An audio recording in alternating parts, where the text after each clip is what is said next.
አራስልን ኩራን ተመልካቾቻችን ከመሃል ሚዲያ የሰዓቱን ዜና ይዘን ቀርበናል። በቅድሚያም አበይት ነጥቦችን ነው።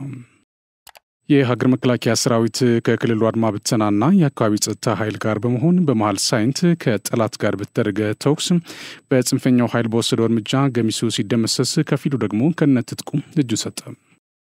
በትግራይ ያለው ህገወጥ የወርቅ ንግድ ከፕሪቶሪያ ስምምነት በኋላ የጀመረ ሳይሆን በጦርነቱ ጊዜም ሳይቀር ሲሰራ የነበረ እንደሆነ የቀድሞ የጊዜያዊ አስተዳደር ፕሬዝዳንትና የሆኑ የምስራቅ አፍሪካ ጉዳዮች አማካሪ ሚኒስትር አቶ ጌታቸው ረዳ ሚስጥሩን ዘረገፉት። ከውጭ ፕሬዝዳንት ቮሎዲሚር ዜሌንስኪ አዲስ ተመራጩ የሮማ ካቶሊካዊት ቤተክርስቲያን ርዕሰ ሊቃነ ጳጳሳት ሊዮ 14ኛ ዩክሬን እንዲጎበኙ ግብዣ አቀረቡ። ኩራን ተመልካቾቻችን ከመሃል ሚዲያ እነዚህና ሌሎችም ዜናዎች ይዘን ቀርበናል። ካፍታ በኋላ እንመለሳለን። ዩቲዩብ ቻናሉን ሰብስክራይብ እንዲሁም ይዘቱን ላይክ እና ሼር በማድረግ የመሃል ሚዲያ ቤተሰብ እንድትሆኑ በአክብሮት እንጋብዛለን። አብራችሁን ነው።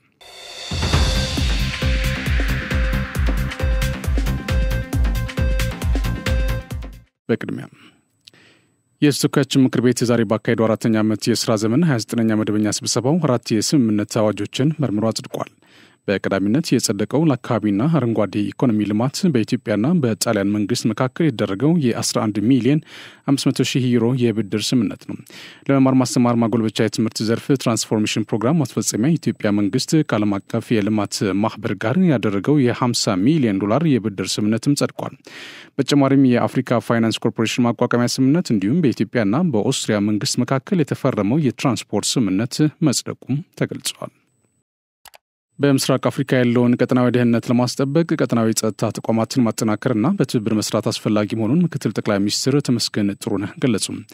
የአፍሪካ መረጃና ደህንነት አገልግሎት ኮሚቴ የምስራቅ አፍሪካ ቀጠናዊ ስብሰባ በኢትዮጵያ አስተናጋጅነት እየተካሄደ ይገኛል።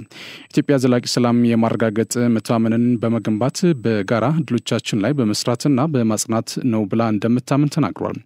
የአጀንዳ 2063 ግብ ሰላማዊ ግጭትን የሌለበትና እድገት ድሎች የሰፋበት አፍሪካን እውን የማድረግ አጀንዳ መሆኑን አብራርቷል። ኢትዮጵያ ለአካባቢ ሰላም ለዓመታት በጽናት የቆመች ሀገር መሆኗን አነስተው ይህ የኢትዮጵያ የማይናወጽ ለአካባቢ ሰላም የመቆም ተግባር ማንም ሀገር ጎረቤቱ በሰላም እጦት እየተናወጸ መበልጸግ የሚችል የለም ከሚል እምነት የሚፈልቅ አቋም ነው ሲሉም ገልጿል። ሀገራት ከግጭት ይልቅ ትብብርን ሲመርጡ ምን ያህል ማሳካት እንደሚችሉ ተመልክተናል በማለት ገልጸው ስለሆነም አፍሪካውያን ለሰላማችን ኃላፊነቱን መውሰድና በቅንጅት ለጋራ ሰላም መስራት አለብን ብሏል።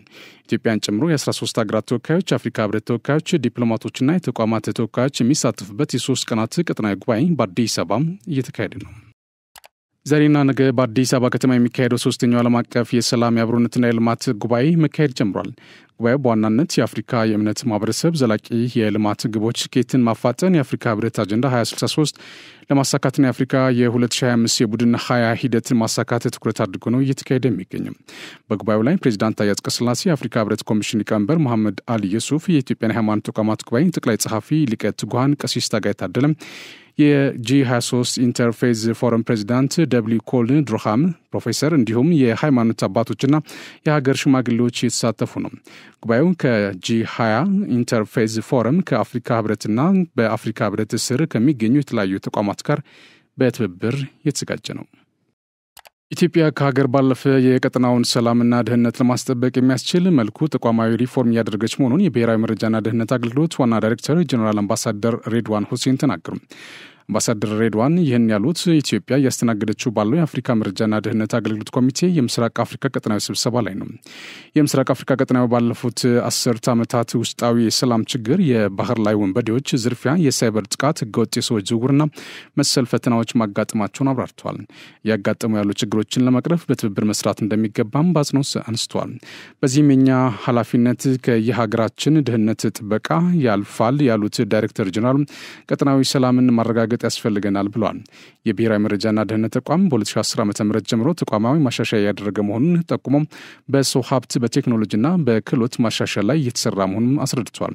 ከስብሰባ በኋላም በጋራ ለመስራት የሚያስችል አቋምና አቅጣጫ እናስቀምጣለን ብዬ እጠብቃለሁ ሲሉም ተናግረዋል። ህወሓትና የትግራይ ህዝብ አንድ ናቸው የሚለው አመራሩ የሚጠቀምበት ማጭበርበሪያ ነው ሲሉ አቶ ጌታቸው ረዳ ከፋና ብሮድካስቲንግ ኮርፖሬት ጋር በነበራቸው ቆይታ ተናገሩ።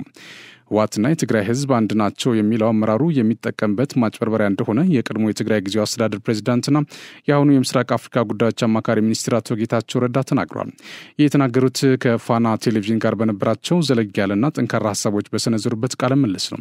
በህወሓት ውስጥ ያለውን አመራር ወደ ጠባብ ቡድናዊ ፍላጎት ብቻ ትኩረት ያደረገ የህዝብ አጀንዳው ያልሆነ ምን እንደሚል እንኳን ሳይታወቅ እኔ ያልኩት ብቻ ነው ትክክል በሚል ከእንቅልፍ ባኖ በተነሳ ቁጥር የሚመጡለት ጉዳዮች የህዝብ አጀንዳ እያስመሰለ የሚያደናግር በህዝብ ስም እየማለም እየተገሰተ የህዝብን አጀንዳና ጉዳይ ወደ ጎን ትቶ የራሱን ጥቅም ወደ ማሳደድ የመጣ ነው ሲሉ ተናግሯል። ይህን ውጪዎቼ ገሌ ብዬ ለመውቀስ አይደለም፣ ሁላችንም ባለፍንበት ሂደት የህዝብ አጀንዳ ከማስቀመጥ አኳያ ምን አደረግን ብለን መጠየቅ አለብን ሲሉም ተናግሯል። አቶ ጌታቸው ረዳ ህወሓትና የትግራይ ህዝብ አንድ ናቸው የሚለው የአመራሩ ማጭበርበሪያ እንደሆነም ገልጿል። ይህን ማጭበርበሪያ አመራሩ የሚጠቀምበት ከስርቆት ከሌሎች በመንግስት ስልጣን ላይ ተክኖ ከሚፈጽሙ በድሎች ተጠያቂ ላለመሆን እንደሆነም አስረድቷል። በዚህ ማጭበርበሪያ የሚሰራቸውን ስራዎች በሙሉ ከህዝቡ ይሁንታ በመነጨ የሚሰራቸው አድርጎ ለማሳመን ይሞክራል ሲሉም ተደምጧል። አመራሩ ራሱን የህዝብ ወኪል አድርጎ ህዝቡንም እንዲሰግድለት አድርጎ ህዝቡም አንድም አይነት የተቃውሞ ምልክት እንዳያሰማ ፍኖ የስርቆት አጀንዳ ውስጥ በደንብ ተነክሮ ግን ደግሞ ህወሓትና ድርጅት አንድ ስለሆነን ብሎ በዛ ማጭበርበሪያ ራሱን ነፃ ለማድረግ የሚሞክር ቡድን መሆኑንም መስክረዋል። በኋላ ማጭበርበሪያ አይቻልም። እኔ ቢያንስ ንስሐ ገብቻለሁ። ይሄንን ወጣት እያጨበረበርኩ መኖር የምችልበት ጊዜ አክትሟል የሚል እምነት አለኝ። ከመጀመሪያ ይሄን አስበው ነበር። ከዛ ፊት የዛ አመራር አካል ሆኜ ያጠፋቸው ጥፋቶች ኃላፊነት ለመውሰድ ዝግጁ ነኝ። ይሄ አመራር ግን ጦርነት ውስጥ ገብተን የሁሉ ጣጣ ከተፈጠረ በኋላ በመቶ ሺዎች የሚቆጠር ሰው ካለቀ በኋላ የሰላም አጋጣሚ ተጠቅሞ ሰላሙ መስዋዕትነታችን የመጣ ነው። ሰላማችንን ማስጠበቅ መቻል አለብን። ሰላማችንን ለማስጠበቅ በየጊዜው መሞት የለብንም። በህይወት ኖረን ህዝባችንን ማገልገል የምንችልበት ኢንቫይሮንመንት ተፈጥሯል። ይሄን እንጠቀምበት ብለን በወሰንበት ሰዓትም ጭምር ስልጣኑንና ጥቅሙን ብቻ የዘረፋ ኔትወርኩን ማስጠበቅ ብቻ ማዕከል ያደረገ አመራር አሁንም ሰላም ደፍርሶም ቢሆን ህዝብ ለአደጋ አጋልጭም ቢሆን ህልውናዬን አስቀጥላለሁ ብሎ ሲፍጨረጨር በተግባር የታየ ነው። በተያዘ በትግራይ ያለው ህገወጥ የወርቅ ንግድ ከፕሪቶሪያ ስምምነት በኋላ የጀመረ ሳይሆን በጦርነት ጊዜም ሳይቀር ሲሰራ የነበረ እንደሆነ የቀድሞ ጊዜያዊ አስተዳደር ፕሬዝዳንትና የአሁኑ የምስራቅ አፍሪካ ጉዳዮች አማካሪ ሚኒስትሩ አቶ ጌታቸው ረዳ ተናግሯል። አቶ ጌታቸው ብዙ ሰው የወርቅ ንግድ የፕሪቶሪያ ስምምነት ከተፈራረመን በኋላ የጀመረ ይመስሏል ያሉ ሲሆን ግን ጦርነቱም እየተካሄደ ንግዱ ነበር ብሏል። እኔ የማምንበት ትግል ነው ያካሄድኩት ብዬ አምናለሁ። በዛ በማምንበት ትግል ውስጥ የትግራይን ህዝብ አጀንዳ ይዘው የታገሉ ብዙ የጦር መኮንኖች አሉ። ለሰሩት ስራ ያለኝ ክብር በፍጹም አይቀንስም። ግን ደግሞ ገና ጦርነቱ በሺዎች የሚቆጠሩ ወጣቶችን ይበላ በነበረበት ወቅት ሳይቀር ምሽግ ለመቆፈር ብለን የወሰድነውን ኤክስካቫተር ወርቅ ለመልቀም ይጠቀሙበት የነበሩ አዛዦች ነበሩ ሲሉም አጋልጧል። ሲዋሹ በጣም ነው የሚገርመኝ ያሉት አቶ ጌታቸው እኔ እስካሁን የዋሸሁት ይበቃኛል፣ እስካሁን የታገስኩትም ይበቃኛል ብለዋል። አቶ ጌታቸው የኤርትራን ሰራዊት እናፍርሰው በሚል ዓላማ ዘመቻ የጀመረና ዘመቻውን የሚመራው አመራር ሰዎችን እያፈነ ገንዘብ ሲሰበስብ እንደነበረም ተናግሯል። ሰው ሲሸጡ የሚኖሩ ሰዎች አሉ። ኤርትራዊ መሸጥ ንብረት ነው የሚባለው ወርዷል ወይ ይባላል። ታፍነና የዚህ 27 ወጣት አንድ ቤት ትዝጋና ቤተሰቦች አላቸው ውጭ ሀገር የሚባሉት ሰዎች አካውንት የተጠየቀ እያንዳንዱ ሰው በትንሹ $4,000 እንዲያስገባ ተደርጎ 20 ሰው ካፈንክ $80,000 ታስገባለ። በዚህ የውጭ አካውንት ከፍተው በሺዎች የሚቆጠሩ ሰዎች እየሸጡ እያገቱ ገንዘብ እንዲሰበሰብ የሚያደርጉ አመራር የሚሰጡ ከፍተኛ አመራሮች አሉም ብሏል። ይህ ተግባር መጀመሪያ በኤርትራውያን መጀመሩን ከዛም ወደ ትግራይ ተወላጆች መዞሩን ተናግሯል። እዚህ ጉዳይ ላይ ጥናት ተደርጎ አመራሮች ለህግ እንዲቀርቡ መከራ ቢደረግም ማቅረብ እንዳልተቻለና 2 ዓመት እንደሆነው ጠቁሟል። አቶ ጌታቸው ይህንን የሚመራ የመረጃ መምሪያ ኃላፊ እርምጃ እንዲወስድበት ወይ ስራ እንዲነሳ ብለን ወስነን ስናበቃ ለማስፈጸም ኃላፊነት የሚሰጣቸው የጸጥታ አመራሮች አላስፈጸሙም ሲሉ ተናግሯል። የጸጥታ አመራሮች በባህሪያቸው ጥፋት ያጠፋውም ያላጠፋውም የመተጋገዝ ባህሪ ያላቸው ሲሉም ተደምጧል። ከዚህ በተጨማሪ አቶ ጌታቸው ረዳ በወርቅ ንግድ ውስጥ ስላሉ አመራሮችም ተናግሯል። ወርቅ ንግድ ውስጥ የገባ ለትግራይ ነጻነት እስከ መጨረሻው እሰዋለሁ እያለ የሚፎክር ጀነራል አለ። አሁንም እንዲህ አይነቱን የወርቅ ንግድ ውስጥ ነው ያለ በላኸው ሊባል ይገባል ብሏል። አቶ ጌታቸው እነ ጀነራል ምግበ በወርቅ ንግድ ውስጥ ተሰማርተው እንደሚገኙ በስም ጠቅሰው ይፋ አድርገዋል።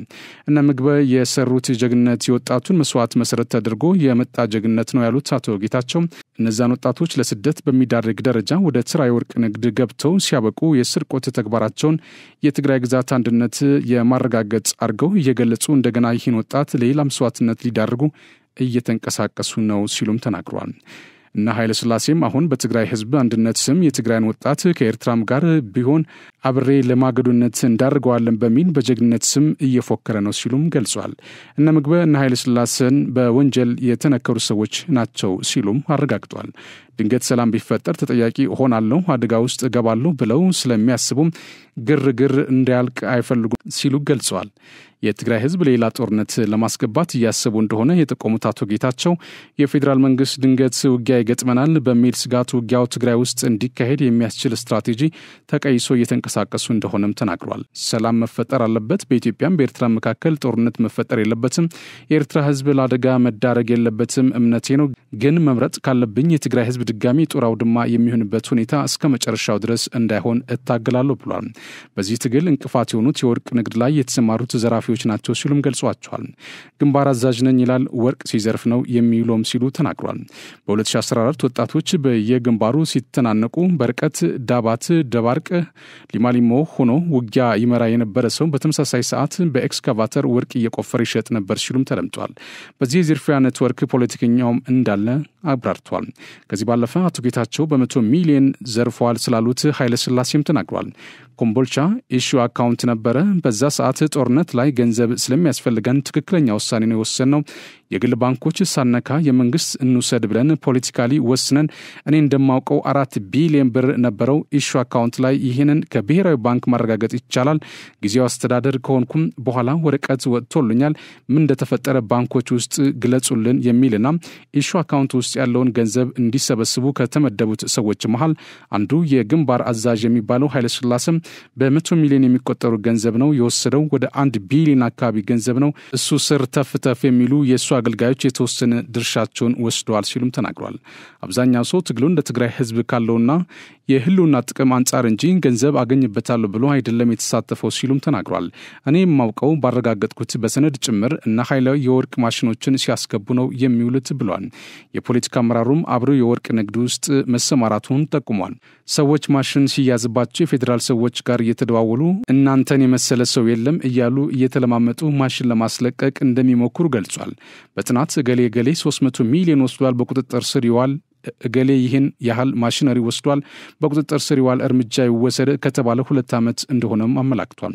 የቀረበውን የጥናት ዶክመንት እነ ዶክተር ደብረጽዮን እንደሚያውቁትም ጠቁመዋል። ትግል ውስጥ ትልልቅ አስተዋጽኦ ያላቸው ሰዎች ስም ሌሎችን ይዞ እንዳይጠፋና የውሸት አንድነት ለማስቀጠል ሲባል እርምጃ መውሰድ አልተቻለም ብሏል። የመረረኝ ሰዓት እርምጃ እንዲወሰድ ዶክመንት አቅርቤ ተግባራዊ አልተደረገም ብሏል። እነ ምግበን እና ኃይለ ሥላሴን በስም ጠቅሰን መጠየቅ ስላልቻልን ሁሉም የሰራዊት አመራሮች ዘርፈዋል የሚል የጅምላ መልእክት እያስተላለፍን ነው የመጣ ነው። ይህ ውሸት ነው ብሏል። ተጠያቂነት እንዳይሰፍን የፖለቲካ መሪዎች እንቅፋት እንደሆኑ ይህንን የሚያደርጉትም እነሱ ተጠያቂ ስለሆኑ እንደሆነ አቶ ጌታቸው ረዳ ይፋ አድርገዋል። አብዛኛው የሰራዊት አመራር ግን ሰላም ፈላጊ እንደሆነም ጠቁመዋል። ትናንት በተደረገው ኦፕሬሽን ጀግናው የሀገር መከላከያ ሰራዊት ከክልሉ አድማ ብተናና የአካባቢ ጸጥታ ኃይል ጋር በመሆን በመሃል ሳይንት ከጠላት ጋር በተደረገ ተኩስ በጽንፈኛው ኃይል ላይ ከተደመሰሰው በተጨማሪ የተማረከ 3 ታጣቂ መሳሪያ ክላሽ 2፣ ሰሜን ክላሽ 3፣ ቃታ ብረት 7 ገቢ ተደርጓል። በዚሁ ቀጠና የጽንፈኛው ኃይል የከሰረ ዓላማ የገባውና ተስፋ ከቆረጠው ኃይል እጅ የሰጠና ወደ ሰላማዊ ህይወት መግባት እንፈልጋለን ያለው ደግሞ መካነ ሰላም 5፣ ፋኖ መሃል ሳይንት 22፣ ደሴ ከተማ 2፣ አማራ ሳይንት 21 ጠቅላላ ድምር ሲሆን ከዚህ ውስጥ በትጥቅ 45 ያልታጠቀ ደግሞ እጅ የሰጡት 3 ናቸው። ዛሬ ከገቡት መካከል መሃል ሳይንት የጽንፈኛው ፋኖ ኃይል መሪ የነበረ ሲሆን 1 ብሬን ከነጥይቱና አንድና የጦር ሜዳ መነጽር ይዞ ወጥቷል። ከአማራ ሳይንት የመጣው ተስፋ ሚካኤል የሚባል የአትሮኖስ ብሪጌድ የህዝብ ግንኙነት የነበረ ሲሆን ስናይፐርም ተማርኳል። ቦሮና እጅ የሰጡት 4 ኮማንዶ የሰለጠኑ የላስታ ልጆች ሲሆኑ ባለፈው ከነ መሬ ለሀብታሙ ደምሴ ድጋፍ የተሰጡ ናቸውም ተብሏል። ተማሪው ትምህርቱን እንዳይማር፣ አርሶ አደሩን በሰላም እርሻውን እንዳያርስ፣ ሰራተኛው መደበኛ ስራውን እንዳይሰራ የጀርባ ክክ የሆነው የጽንፈኛው ቡድን አሁን ላይ የቀረበለትን የሰላም ጥሪ የተቀበለ እና ጽንፈኛውን ቡድን አደረጃጀቱን እያፈራረሰ እንደሆነም እየተገለጸ ነው። ይህን መነሻ በማድረግም እነ ምህረት ወዳጁ የተባሉ ለስልጣንና ከወንጀል ለመደበቅ እንዲሁም የድሃ ልጅን ለመገበር የሚያደርጉት እንቅስቃሴ የአማራ ሕዝብ እየተቃወሙ እንደሚገኝ ምንጮች ገልጸዋል። የኢትዮጵያ የባህር በር ጥያቄ በታሪክ አጋጣሚ የተፈጸሙ ስህተቶችን የማረሚያና የቀጣዩን ትውልድ ዕጣ ፈንታ የሚወስን ጉዳይ ነው ሲሉ በአልጄሪያ የኢትዮጵያ ባለሙሉ ስልጣን አምባሳደር ሙክታር ዋሬ ገለጹ። አምባሳደር ሙክታር ዋሬ ለአዲስ ዘመን ጋዜጣ እንዳብራሩት ኢትዮጵያ ከጥንት ጀምሮ በቀይ ባህር ላይ ይዞታ የነበራትና ቀይ ባህርንም በባለቤትነት ስትቆጣጠር የቆየች ሀገር ብትሆንም በተፈጸመባት ሴራዎች ከቀይ ባህር እንድትገለል ተደርጓል። 1800 ኪሎ ሜትር የሚረዝመውን የቀይ ባህር ይዞታ በቁጥጥሯ ስር ያኖረችና ለውጭና ገቢ ዕቃዎች በርካታ ወደቦችን የምታስተዳድር ሀገር ነበረች ያሉት አምባሳደር ሙክታር፣ ሆኖም የኢትዮጵያን ማደግ የማይፈልጉ ኃይላት ኢትዮጵያ ከቀይ ባህር እንድትርቅ አድርገዋታል ብሏል። አምባሳደሩ ኢትዮጵያ ባህር አልባ በመሆኗም ጸጥታና ደህንነቷ አስተማማኝ በሆነ መልኩ ለማረጋገጥ አዳጋች ከመሆኑ ባሻገር ለወደብ ኪራይ በርካታ ዶላሮችን ለመክፈል መገደዷንም ጠቁመዋል። ኢትዮጵያ ወደብ አልባ ከሆነችበት ጊዜ ጀምሮ ሕዝቡ ጥያቄውን በውስጡ ሲያብሰለስል መቆየቱን የተናገሩት አምባሳደሩ ኢትዮጵያ ከቀይ ባህር ውጪ ቀይ ባህርንም ከኢትዮጵያ ውጭ ማሰብ የማይቻል በመሆኑ የባህር በር ጥያቄው ወቅቱን የጠበቀ አጀንዳ መሆኑንም ገልጸዋል። በአሁኑ ጊዜ ኢትዮጵያ በአፍሪካ ወደብ አልባ ከሆኑት 16 ሀገራት አንዷ ብትሆንም ወደብ አልባ የሆነችባቸው ምክንያቶች ግን ታሪካዊም ሆነ ሕጋዊ መሰረት የሌላቸው በመሆናቸው የጊዜ ጉዳይ ካልሆነ በስተቀር የኢትዮጵያ ጥያቄ ምላሽ ማግኘቱ አይቀሬ መሆኑን አመልክተዋል። አምባሳደሩ እንዳብራሩትም በአሁኑ ወቅት የኢትዮጵያ ሕዝብ 130 ሚሊዮን እንደሚደርስና በአጠቃላይም የባህር በር የሌላቸው ሀገራት ሕዝብ 1/3 የሚሸፍን ሀገር ይዞ ያለ ባህር በር መኖር የሚታሰብ አይደለም ብሏል። በዚህም ላይ ኢኮኖሚው በየጊዜው እያደገ የሚሄድ በመሆኑ በአንድ ወደብ ላይ ብቻ ተንጠልጥሎ መቀጠል የሚታሰብ አለመሆኑንም አስረድቷል። የባህር በር ጥያቄ አሁን ካለው ትውልድ ባሻገር የመጪውንም ትውልድ ዕጣ ፈንታ የሚወስን በመሆኑ መንግስት ይዞ የተነሳውን ጥያቄ ሁሉም ኢትዮጵያዊ ያለ ልዩነት የሚቀበሉት መሆኑንም ተናግሯል። ይህንን የሚያህል ህዝብ ይዞ የባህር በርና ወደብ የተነፈገ ሀገር የለም ያሉት አምባሳደሩ ከ60 ኪሎ ሜትር የባህር ርቀት ላይ እየተገኘን ኢትዮጵያውያን ወደብና የባህር በር እንዳይኖራቸው መፍረዱ ኢፍትሐዊ ውሳኔ መሆኑን ጠቁሟል። አምባሳደር ሙክታር እንደገለጹትም ኢትዮጵያ በግፍ ከይዞታዋ እንድትነቀል ከመደረጓ ውጪ ባለቤትነቷ የሚከለክላት አንዳችም ዓለም አቀፍ ህግ የለም ብሏል። ኢትዮጵያ የባህር በር አልባ የሆነችበትም ሆነ ከቀይ ባህር እንድትገለል የተደረገበት አካሄድም ምንም አይነት ህጋዊ መሰረት የሌለው ነው ብሏል። የኢትዮጵያ የባህር በር ጥያቄ በተደረጉ እልህ አስጨራሽ ዲፕሎማሲያዊ ጥረቶች ተቀባይነት እያገኙ መምጣታቸውን ገልጸው በዓለም አቀፍ መድረኮችም እውቅና ከማግኘቱን ባሻገር የተለያዩ መሪዎች በአንደበታቸው መስክረውለታል። ይህም የዲፕሎማሲ ውጤት ነው ሲሉም አብራርተዋል። 5 ሚሊዮን የኢትዮጵያ ኮድሮች ፕሮግራም እስካሁን ከ270 ሺህ የሚልቁ ወጣቶች ስልጠናቸውን በማጠናቀቅ የምስክር ወረቀት መውሰዳቸው ተገለጸ። የመላ ሀገሪቱ ባለፉት 10 ወራት ከ800 ሺህ በላይ ወጣቶች ተመዝግበዋል። ስልጠናቸውንም በመከታተል ላይ እንደሚገኙ የኢኖቬሽንና ቴክኖሎጂ ሚኒስትሩ አማካሪ ዶክተር አብዮት ባዩ ተናግሯል። ከነዚህ መካከል ከ200 ሺህ የሚልቁት በመሰረታዊ ፕሮግራሚንግ፣ ከ235 ሺህ በላይ በዳታ ሳይንስ፣ ከ220 ሺህ በላይ በአንድሮይድ ፕሮግራሚንግ እንዲሁም ከ125 ሺህ በላይ ደግሞ በአርቲፊሻል ኢንቴሊጀንስ እየሰለጠኑ እንደሚገኙ አብራርቷል። በሌላ በኩል ከ270 ሺህ በላይ ወጣቶች ስልጠናቸውን በማጠናቀቅ የምስክር ወረቀት መውሰዳቸውንም ገልጿል። የ5 ሚሊዮን የኢትዮጵያ ኮደሮች ፕሮግራም የዲጂታል ኢትዮጵያ የ2025 ስትራቴጂን መሰረት በማድረግ መቀረጹንም አስረድቷል። ይህም ዲጂታል ኢትዮጵያን እውን ለማድረግ የለሙትን መተግበሪያዎች ተጠቅሞ እሴት የሚፈጥርና በሂደትም መተግበሪያዎችን የሚያለማና የዲጂታል መሰረተ ልማቶችን የሚያስተዳድር የሰው ኃይል እንዲኖርን ታሳቢ ያደረገ ነው ብለዋል። የኢትዮጵያ አየር መንገድ ሙሉ ዝግጅቱን በማጠናቀቅ ልዩ የሀጅ ጉዞ አገልግሎት ዛሬ በይፋ መጀመሩን አስታወቀም። አየር መንገዱ ለሀጅ ተጓዦች ያዘጋጀውን ልዩ የሀጅ ጉዞ አገልግሎት የኢትዮጵያ አየር መንገድ የንግድ ዘርፍ ዋና ኃላፊ አቶ ለማ ያዴቻ፣ የኢትዮጵያ እስልምና ጉዳዮች ጠቅላይ ምክር ቤት ፕሬዝዳንት ሼህ ሀጂ ኢብራሂም ቱፋና ሌሎች ከፍተኛ አመራሮች በተገኙበት ዛሬ ይፋ ተደርጓል። የአየር መንገድ የንግድ ዘርፍ ዋና ኃላፊ አቶ ለማ ያዴቻ በፕሮግራሙ ማስጀመሪያ መድረክ ያደረጉት ንግግር ለመላው ሙስሊም ማህበረሰብ ለ1446ኛው ሀጂ እንኳን አደረሳችሁ ብሏል። ኃላፊው አየር መንገዱ ለሀጃጆች ልዩ የመስገጃና ማረፊያ ቦታ ያለው የተቀላጠፈ አገልግሎት መስጠት አዘጋጅቶ ከዛሬ ጀምሮ ክፍት ማድረጉን ማስታውቋል።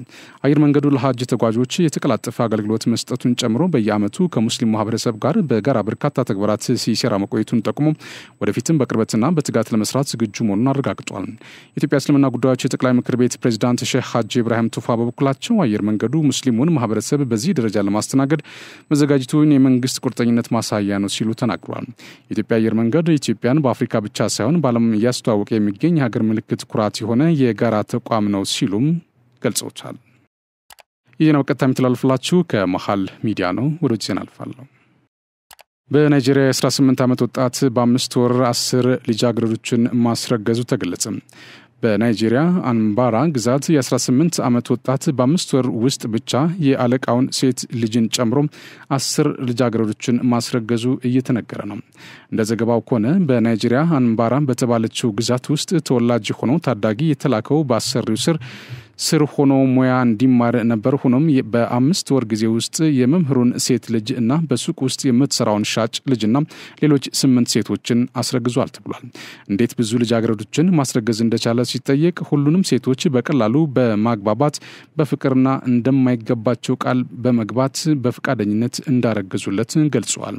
አሰሪውና መምህሩ ወዲያውኑ ከሙያ ስልጠናው እንዲሰናበት ቢያደርጉትም ይህን አስደንጋጭ ተግባር በማህበራዊ ሚዲያ ላይ የተመለከቱት የአንምብራ ግዛት የሴቶችና ማህበራዊ ደህንነት ኮሚሽነር ኦፊ ኦቢናቦ የክልሉ መንግስት ጣልቃ እንዲገባ ጥሪ ያቀረቡ ሲሆን መንግስት በወጣቱ ላይ ክስ እንደሚመሰርትና ሁኔታው ከአቅሟ በላይ ስለሆነ ህዝቡ ምክር እንዲሰጥ ጠይቀዋል። ፕሬዚዳንት ቮሎዲሚር ዜሌንስኪ አዲስ ተመራጭ የሮማ ካቶሊካዊት ቤተክርስቲያን ርዕሰ ሊቃነ ጳጳሳት ሊዮ 14ኛ ዩክሬንን እንዲጎበኙ ግብዣ ማቅረባቸው ተሰማ። ፕሬዚዳንቱ በቴሌግራም ላይ ባጋሩት ጽሑፍ ከጳጳሱ ጋር ፍሬያማ የስልክ ውይይት ማድረጋቸውን ጠቅሰው በዚህ ወቅት ዩክሬንን እንዲጎበኙ እንደጋበዟቸው ተመላክቷል። እንዲህ ያለው ጉብኝት ለሁሉም አማኞች ለመላው ህዝባችን እውነተኛ ተስፋን የሚያመጣ ነው ሲሉም ዜሌንስኪ ተናግሯል። በሌላ በኩል ከምርጫቸው ወዲህ ከመገናኛ ብዙሃን ጋዜጠኞች ጋር ዛሬ ለመጀመሪያ ጊዜ የተገናኙት ርዕሰ ሊቃነ ጳጳሳት ሊዮ 14ኛ በፖል 6ኛ አዳራሽ ሲደርስ በሺዎቹ በሚቆጠሩ ጋዜጠኞች በታላቅ ጭብጨባ የታጀበ አቀባበል ተደርጎላቸዋል። ጳጳሱ በውይይቱ ወቅት ባስተላለፉት መልእክት የቃላትና የምስሎችን ጦርነትን አንቀበልም ማለት አለብን፣ የጦርነት አማራጭንም እንዲሁ ብሏል። ጋዜጠኞች ወገንተኛ ሳትሆኑ እውነትን ዘግቡ ብለዋል ሲሉ አሳስበዋል። ከዋና ዋና ተግዳሮቶች አንዱ ከተዘፈቅንበት ፍቅር አልባ ርዕዮተ ዓለማዊ ወይም ወገንተኛ የቋንቋ አጠቃቀም ለመውጣት የሚያግዘንን የተግባቦት ዘዴ እውን አለማድረጋችን ነው ሲሉም ተናግረዋል። የመገናኛ ብዙሃን ጋዜጠኞች ለቀድሞ ርዕሰ ሊቃነ ጳጳሳት ብፁዕ ወቅዱስ ፍራንቺስኮስ እረፍት እና ለተተኪያቸው የምርጫ ሂደት ለሰጡት ተገቢ የሚዲያ ሽፋንም አመስግኗቸዋል። ክቡራን ተመልካቾቻችን ከመሃል ሚዲያ ለሰዓቱ ያዝናቸው ዜናዎች እነዚህ ናቸው። ስለተከታተላችሁ እናመሰግናለን። ዝግጅቶች ይቀጥላሉ። በእኔ በኩል ጨርሻለሁ። በያላችሁበት ሰላም ሁኑ።